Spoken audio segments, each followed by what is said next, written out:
131واں دن پاک کلام میں سے پڑھیں گے زبور 59، اس کی 9ویں آیت سے لے کر 17ویں آیت تک۔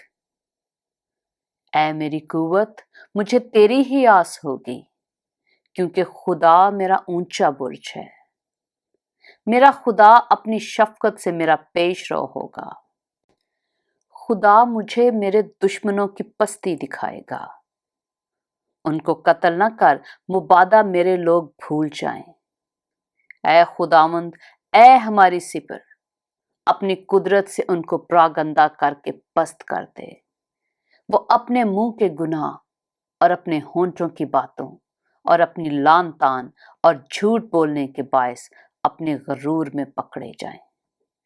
قہر میں ان کو فنا کر دے تاکہ وہ نابود ہو جائیں، اور وہ زمین کی انتہا تک جان لیں کہ خدا یعقوب پر حکمران ہے۔ پھر شام کو وہ لوٹیں اور کتے کی طرح بھونکیں اور شہر کے گرد پھریں۔ وہ کھانے کی تلاش میں مارے مارے پھریں، اور اگر آسودہ نہ ہوں تو ساری رات ٹھہرے رہیں۔ لیکن میں تیری قدرت کا گیت گاؤں گا، بلکہ صبح کو بلند آواز سے تیری شفقت کا گیت گاؤں گا، کیونکہ تو میرا اونچا برج ہے اور میری مصیبت کے دن میری پناہ کا۔